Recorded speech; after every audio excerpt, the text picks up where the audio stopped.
Амансыздарбы, Евразия Today сайтынын көрөрмандары. Бул чыгарылышта мигранттар жана миграциянын бүгүнкү абалы тууралуу сөз кылабыз. Бул туурасында Борбор Азиядагы адам укуктары конгрессинин төрагасы Турсунбек Акунду конокко чакырганбыз. Саламатсызбы агай? Турсунбек агай, биздин студияга кош келиптирсиз. Рахмат. Турсунбек мырза, сиз жакында эле Орусиянын бир катар облустарына, шаарларына барып, мигранттар менен жолугушуп келдиңиз.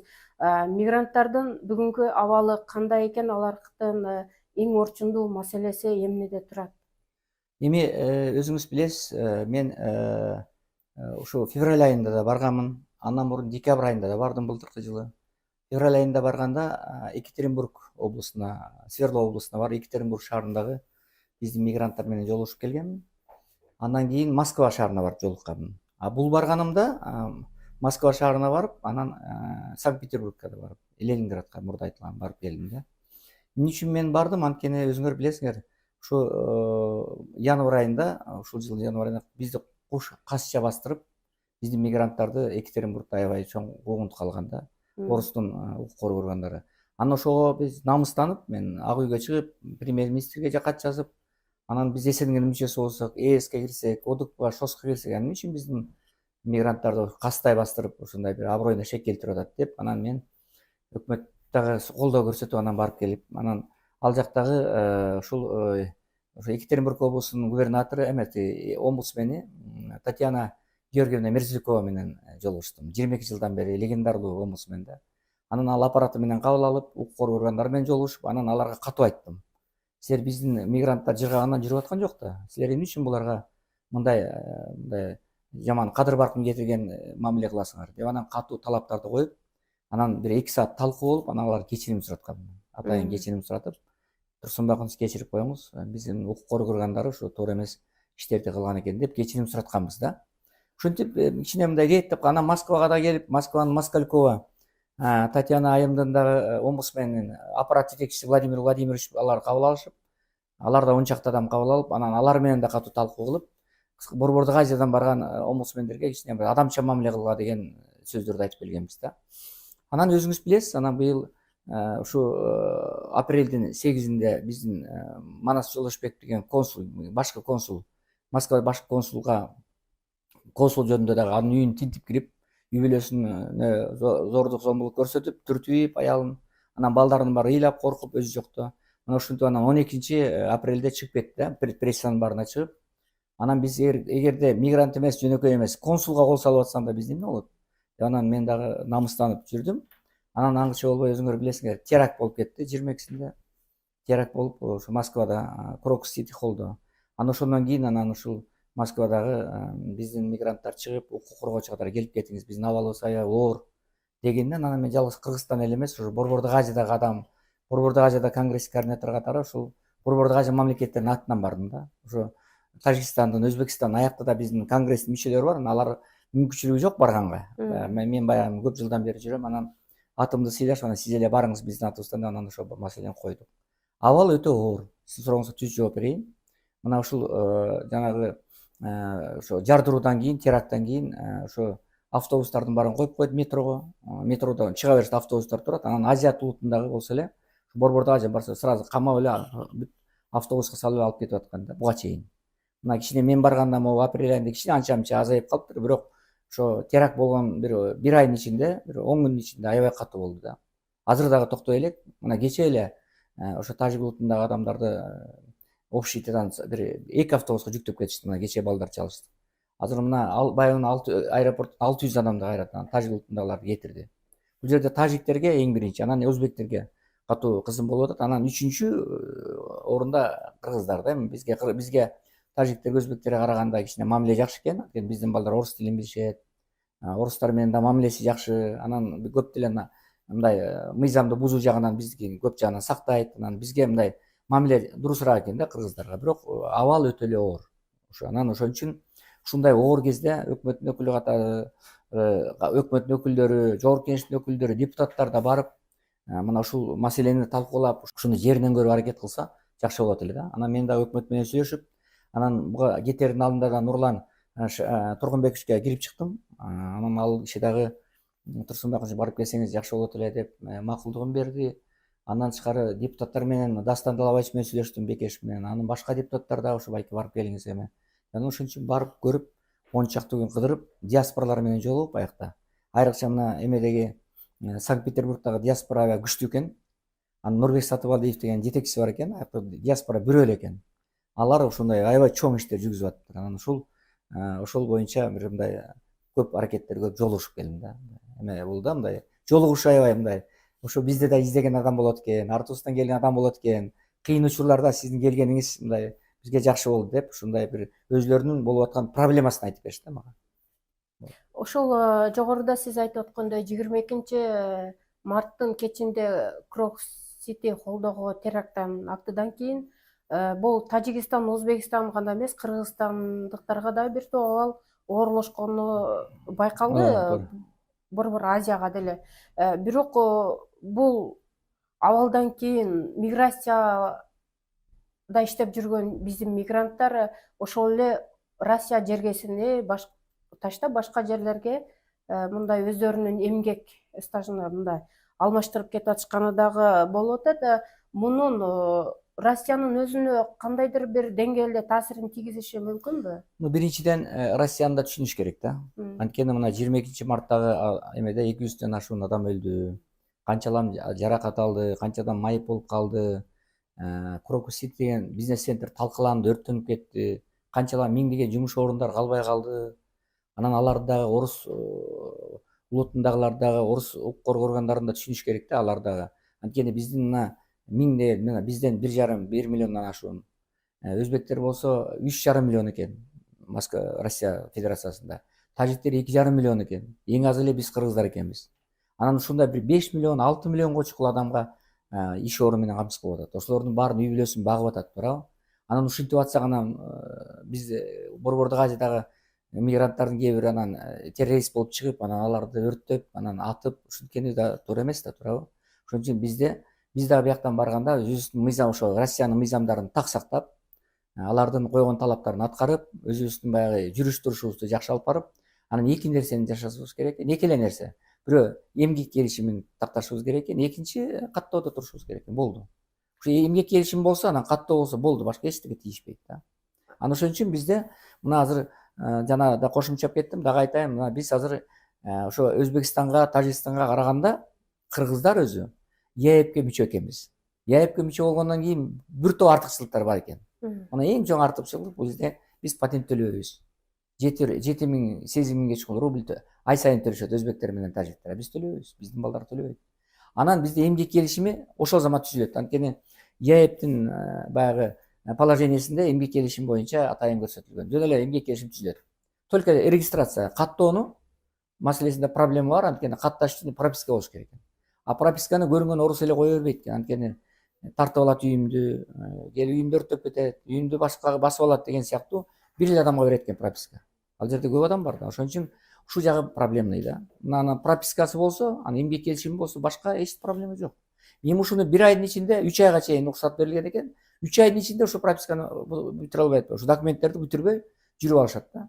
Өзбектер да жүрүп алат, тажиктер тем более жүрүп алат. Анан кыргыздар дагы жалкоо жүрүп алып бүтүрбөйт. Анан баягы эме мөөнөт өтүп кеткенден кийин анан орустар депортация кыла баштайт. Анан ошон үчүн бияктан барган кечеде мен тиги Нарынаев мырзага айтып бердим. Бияктан барган мигранттарыбыз даярданып барыш керек да. Орусиянын мыйзамдарын билиш керек. Каттоо кандай отурат, тилин билиш керек. Аякта кандай каада салт үрүп адаты. Анан Москвага киргенде айрыкча мына наркотик боюнча дагы мен өзүнчө жооп берейин. Бул өтө чоң проблема да. Шунун баарын алдын ала билбесек болбойт. Мисалы 98 статья бар экен Россия Федерациясынын кылмыш кодексинин. Ал жерде 15 жыл, бери деген 12 жылдан 15 жылга чейин экен. Наркотик менен ташыган адам башкалар. Мунун баардыгы өтө чоң катуу кылмыш жообуна тартылат. Мына ошонун баардыгын билип алып барыш керек да. Анан курьер болуудан мурун, мына азыр биз эң чоң трагедия биздин жаштарыбыз, айрыкча балдар, жигиттер, кыздарыбыз ушу бир жүк белгисиз бир шектүү жүктү ташый коем деп бир топ чоңураак акчаны бере калат экен. Жеткирип бериңиз, мына баланча акча берейин дейт экен. Алып барып ичин карыш керек да. Ичинде эмне бар? Алып барбайм мен, ичин текшерейин. Наркотик жокпу? башка эме жокпу деп ичинин татынага текшерип туруп алып барыш керек да. Биз болсо шак эле алып барып биздин балдар анан кармап коет. Бул атайын кээде атайын провокация кылып карматып атат ортодон. Ошон үчүн бул жагынан биз аябай катуу ойлонушубуз керек. Ошон үчүн абал өтө эле оор. Эгерде мунун баарын оңдобосок болбойт да. Анан бирок ошон үчүн мына сиздин сурооңузга айтып кетейин. Мына ушундай проблема болгондуктан биз ушу мен эми өкмөт менен да сүйлөшүп бардым, жогорку кеңеш менен да сүйлөшүп барып атам. Азыр өкмөт дагы бизге менин барышыма шарт түзүп берип атат. Аяктан консулдуктар күтүп алып, узатып дегендей. Анан ал жакта диаспора менен жолугушууларды уюштуруп берип, мына Манас Жолдошбек өзү дагы ушундай көп иштер жасап бизге мындай көмөк көрсөтүп атат да. Ошондой болгондон кийин мен дагы ошол Россиянын укук коргоо органдары менен, адам укугун коргоочулар менен сүйлөштүм. Президенттик аппараттын ошо адам укугун коргоо боюнча кеңеш бар экен, президент Путиндин, президенттин кеңешчиси, Путиндин кеңешчиси Валерий Александрович Фадеев менен жолугушуп, анын мүчөсү Брод Александр Семенович менен, Вышинский Кирилл Валерьевич менен, үчөө менен тең жолугушуп, төрагасы менен. Анан ушул Кудай буюрса, ушу биздин мигранттарга жалгыз Кыргызстандын атынан эмес да, Борбордук Азиянын атынан баргандан кийин ушу Борбордук Азиядан мигранттарга көп катаал чара кылбагыла, куубагыла, депортация кылбаңыздар. Булардын жыргаанынан келип аткан жок. Бизде Борбордук Азияда иштеген жок, жумушчу орундар жок болгондуктан, завод, фабрика иштебей, элдер жаман, начар турмушту өткөрүп аткандыктан келип атышат булар. Ошон үчүн биз силерге азыр кыйын учурларда мына ОДКБ болду, ШОСКко кирип атабыз, Путинди колдоп атабыз, изоляция болуп атканда, санкция болуп атканда. Анан ушундай оор учурларда силер да жардам бергиле. Биз силерге колдоп атканда силер да бизди колдогула да деген маселени койдум да кабыргадан. Ооба, сиз туура айттыңыз жогоруда. Баягы Россияда айрыкча курьерлер ошол баңизат менен кармалып, камалып, кала берсе камалып кеткен учурлар дагы жок эмес. Сиз ошол Россиянын укук коргоочулары менен, адам укуктарын коргоочулары менен жолукканда ушул маселени дагы көтөрдүңүзбү? Ошону көтөрдүк, именно наркотик маселесин. Алар айтышты, силердин балдар биздин мыйзамды билсин дейт. Мына ошол Александр Семенович да айтты, Кирилл Валерьевич да айтты, айрыкча мына Валерий Александрович да айтты. Силердин Борбордук Азиядан келген мигранттар биздин мыйзамды, Россиянын мыйзамын сыйлагыла дейт. Билип алып келгилер дейт. Биз силерди кабыл алабыз дейт. Тосуп алабыз дейт. Силер бизге жумушчу күчтөр керек дейт. Бирок биздин шарттар менен жүрүшүңөр керек дейт. Биздин мыйзамдарды билип, койгон талаптарды аткарып, регистрация каттоого туруп, убагында пропискага туруп, каттоого туруп, анан эмгек келишими менен иштегиле дейт. Жөн эле келип эле кандай шектүү фирмалар аркылуу келип, ошолорго мамлекет өзү тааныбаган нерсе менен иштешпей эле. Биз мамлекет менен иштешкиле, мыйзамдуу уруксат алгыла, каттоого тургула, эмгек келишимин түзгүлө, бүткүл баардык жана медициналык текшерүүдөн өткүлө, таптаза экендигиңерди көрсөткүлө. Пожалуйста, биз эчтеке дебейбиз дейт. Анан эч кандай бир террордук актыга барбагыла дейт. Болду. Анан башка биз силерден только жакшылык гана кылабыз дейт. Анан силер өзүңөр келип алып, анан террордук актарды кылып, анан биздин жарандарды өлтүрүп, өрттөп, башка кылып атсаңар кандай болот? Анда биз чара колобуз, колдонобуз, депортация кылабыз, камайбыз деп ачык эле айтты. Ошон үчүн биз дагы силерге анан тышкары биздин укук коргоо органдары да туура эмес кылып атат. Мына биздин милициялар дагы анча-мынча силердин мигранттар берген акчага алданып, ошого азгырылып, силерди кармабай коюп атат дейт. Жана кылмышкерлерди кармабай коюп, анан кылмышкерлер топтолуп атып баягы. Анан ошондо мына теракт болуп атат. Эгерде ошолордун акчасын алданбаганда мына момундай мындай бир кайгылуу окуялар болбойт эле. Биздин укук коргоо органдары катуу мыйзам бузуп атат дейт. Коррупцияга барып атат. Аны да мойнуна алып атат. Эки жактан тең бар дейт. Силердики акча берип коет дейт, бизге алданып калат дейт. Ачык айтты ушуну. Ошондойго барбагыла дейт. Ошон үчүн мыйзамды так сактагыла. Биз Борбордук Азияга деген тилегибиз аябай жакшы дейт. Мен дагы ошол жактан чоңойгон экен, өзү Өзбекстандан барыптыр. Өзбекстандан барган орус лидер экен. Азыр Путиндин кеңешчиси экен. Единый Россия партиясынын президиум мүчөсү экен. Өтө чоң таасирдүү адам экен. Бүт ушу миграция маселесин ошо кечти экен. Анан пожалуйста, эми анан өзү сунуш кылды. Мына сиз 3 жолу келдиңиз. Анан эми ушул Кыргыз Республикасы бул жактан ак түтү болуп атат. Мигранттар, тем более Кыргыз Республикасынын мигранттары боюнча биздин мамилебиз, көз карашыбыз жакшы. Анда эмесе Кыргыз жеринде Россия анан Борбордук Азия деген бир форум өткөрөлү, миграция маселеси боюнча. Анан биз бияктан Россиядан делегация баралы, Борбордук Азиянын мамлекеттик органдарын бүт чакыргыла, диаспоранын маселелеринин жетекчилерин баарын чакыргыла.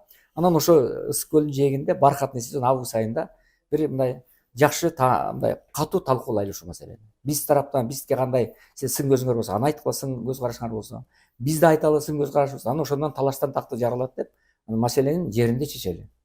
Бизди жаман көрбөгүлө, биздин укук коргондорду да түшүнгүлө. Алар дагы анткени силердин тараптан аябай көп нарушениялер болуп атат. Мындай мыйзам бузуулар укук коргондор тарабынан, ошол эле Борбордук Азиядан келген мигранттар тарабынан болуп атат. Мына мисалы дагы айтып коеюн, өткөндө барганда, мындан февралда да бардым да, ошондо барганда Москалькованын аппараты менен жолукканда омусман, алар минтип айтышты. Өзбекстан менен Түркмөнстандан келген, Өзбекстан менен Тажикстандан келген мигранттардын балдары дейт, орусча билбейт дейт. Вообще билбейт дейт, совершенно билбейт.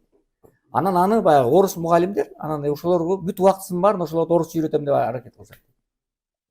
А кыргыздын балдары билет дейт. Кыргыздын барган мигранттын балдары баары билишет дейт. Эми баягы мен кыргызды мактайын дегенден алысмын, просто алар айтышты да. Неге анан алар дейт, Өзбекстандан, Тажикстандан баргандар баягы чогулуп алып, уюшуп алып, анан баягы туура эмес аракеттерди көрөт дейт да, балдарды сабашат дейт, уюшуп алышып, орус балдарды, орус башка улуттагы балдарды. Ошол жерде окуган аткасы еще баягы хулигандык аракеттерди кылып ийген учурлар бар. Ошон үчүн сиз Борбордук Азияда конгресстин координаторуна айтыңыз да, тажиктерге айтыңыз, өзбектерге айтыңыз. Балдардын тили үйрөнүп келсин, орустарга каршы бир улутчулдук көз караш болбосун. Бияка иштегенде келгенден кийин биздин мыйзамдарга баш ийсиңер, бизди жаман көрбөсүңер деп алар да айтышты. Мына мен ошол үчүн Өзбекстандын элчилигине да барып жолукканга аракет кылдым.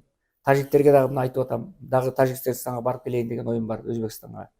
Ага чейин алар да бияка келет эми. Бишкекке Кудай буйрса августта келсе, ушунун баарын ачык айтабыз. Биз Россияга бир сын көзү менен айтып бир токоналат кылгандан мурун өзүбүздү оңдойлу биринчи. Өзүбүз мыйзамдар сактайлы. Анан барып алардын да мыйзамын сыйлагандай бололу. Турсунбек мырза, мындан тышкары азыр баягы саясий кырдаал такыраагы ошол Россия менен Украинанын ортосунда бир 2 жылдан бери согуш болуп атат деп айтсак болот. Бул дагы биздин мигранттар үчүн олуттуу көйгөйгө айланып жатат.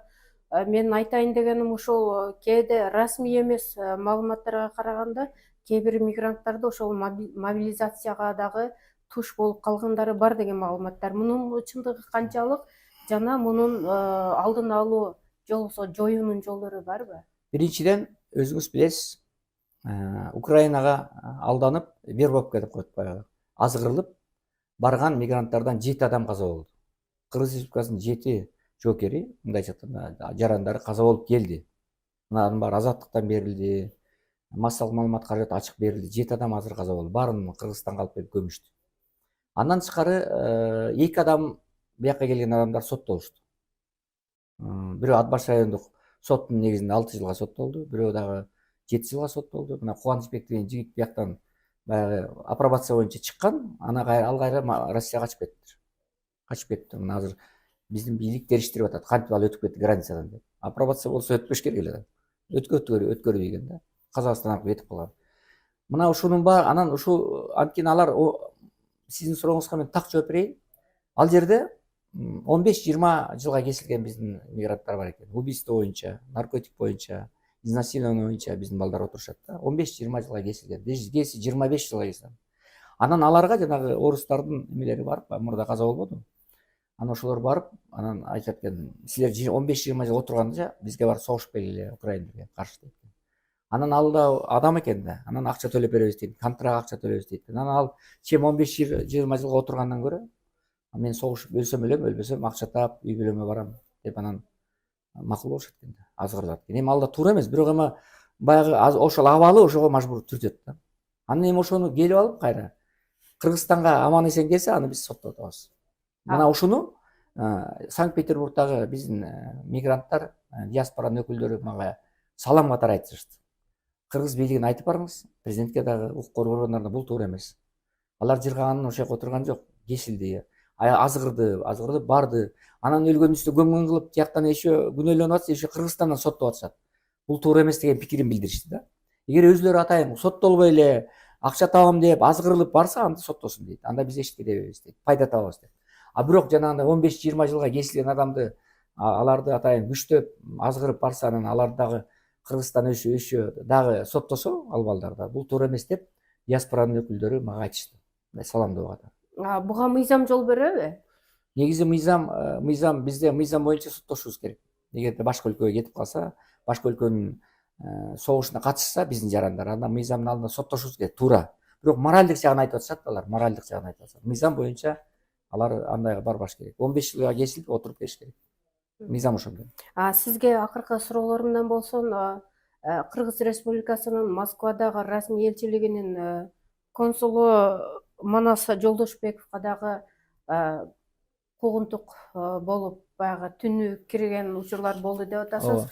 Муну ошол Россиянын укук коргоочулары менен сүйлөшүүдө бул маселени көтөрдүңүзбү? Эми бул маселени өзүңүз билесиз, бул маселени биз баардык жерде көтөрүп атабыз. Мен ошо барган себебим да ошол.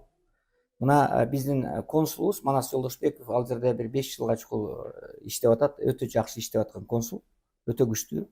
Консулдуктагы бийик даражага көтөрүп коюптур ал жерде. Анан ошо мен 2 жолу бардым, элчи менен жолугуп алган жокмун, Гүлнара Самат мырза. Гүлнара Самат айым өзү кандайдыр жумуштар менен, жеке жумуштар менен жок экен. Февралда барганда жолуккан жокмун, азыр барганда да жолуккан жокмун. Өзүнүн отпускада экен, анан жеке жумуштары менен экен, билбейм кандай экен. Азыр бүт иштин баарын ошо Манас Жолдошбеков тейлеп аткан экен. Анан Манас Жолдошбековдун үй бүлөсүн 8 апрелде үй бүлөсүнө патрульно-постовой служба, патрулдук баягы службанын милициянын балдары, баягы көчөдөгү эле тартип сактаган балдар кирип, айтыптыр, документин аял киши барган экен, документин көргөзүп, биз ошо келдик эле текшерели дегиле. Ал аял айтыптыр. Венский конвенцияны мен консулдун аялы болом. Венский конвенциянын негизинде биз кол тийгиз болобуз. Мына 37 статьяда жазылып турат. Дипломатический агенттин жашаган жери, үй бүлө мүчөлөрү бул кол тийгиз дейт. Эч ким кол тийбес, эч текшерүүгө болбойт да. Анан 30 статья Венский конвенция. Анан 31 статьяда өкөндө дипломаттын мына колу кол тийгиз деп турат. Эч ким текшерүүгө дагы, кандайдыр иш козгоого дагы, бир жака чакыртууга дагы, даже түшүнүк бердирүүгө дагы болбойт да. Кол тийгиз да. Мына статьялар ата Венский конвенция 61-жылы кабыл алынган. Анан аял айтыптыр, мен киргизе албайм дептир. Анан кийин кайра 3-4 барып, эшикти такылдатып, бузуп киребиз деп. Анан кирсе, анан аялын түртүп ийген экен. Балдары ыйлап, чыркырап, эми сабабаса дагы баягы түртүп, жулкулдатып. Анан ошондой кылган экен. Манас өзү иштеген да. Манас катышпаптыр. Анан Манас Жолдошбек мырза дагы баягы акылдуу айтыптыр, эми Россия менен мамилени бузбай эле коеюн, айтпай эле коеюн деген экен. Бул 8 апрелде болгон окуя экен. Анан 12 апрелде өзүлөрү чыгарып, сайттын баарын өзүлөрү чыгарып. Орустар баягы бири-биринде аларда ортосунда да конкуренция бар экен да. Анан бири-бирине жаманатты кылыш үчүн чыгарып ийген да. Ошентип анан Манас Жолдошбек актанууга туура келет да. Анан мен айтайын дегеним, эгерде биздин кол тийгиз болгон консулубуз, генеральный консул, Москва шаарында консулга, Кыргыз улутунда биздин консулубузга кол салып, үйүн тинтип, анын балдарын жанагындай чыркыратып, аялын жанагындай зордук зомбулук кылып, түрткүлөп, көгөртүп, эметип, ошентип атса, анан жөнөкөй адамдарга, жөнөкөй мигранттарга кандай мамиле кылат? Ошон үчүн Орусиянын укук коргоо органдары да байкаш керек да. Ошон үчүн биз жана августта боло турган форумда ушул маселенин баарын кабыргадан коебуз, ачык айтабыз. Бул деген Венский конвенция негизинде биздин консулдуктар, посолдор бул кол тийбес да. Мына өзүңөр билесиңер, баягы Американын биякта дагы 20 жыл мурун, 15 жыл мурун биздин 2 адамдарды Иванов дегендер билесиздер, метип кетпеди беле, өлтүрүп кетпеди беле, Американын бияктагы элчилигинин кызматкери тебелеп алган туура. Биз аларды эчке соттогон жокпуз да, туура. Соттогон да жокпуз, иште козгой алган жокпуз, ошол бойдон кутулуп кетишти. Мына канчалаган консулдар биякта, же болбосо посолдор, же болбосо посольствонун кызматкерлери, башка өлкөнүн кызматкерлери мыйзамдарды бузуп атат. Биз эчтеке кылган жокпуз да, текшерген жокпуз, иш козгогон жокпуз, соттогон жокпуз. Анан биздин консулдар да ошондой болуш керек да, баары бирдей болуш керек да, туурабы? Кыскача ушундай. Биздин студияга келип, убактыңызды бөлүп келип бергениңиз үчүн сизге ыраазычылык билдиребиз. Сизге чоң рахмат, дайыма кызматташабыз силер менен. Сиздин жетекчи менен да жолуктум азыр, мен ойлойм дайыма кызматташууга даярмын.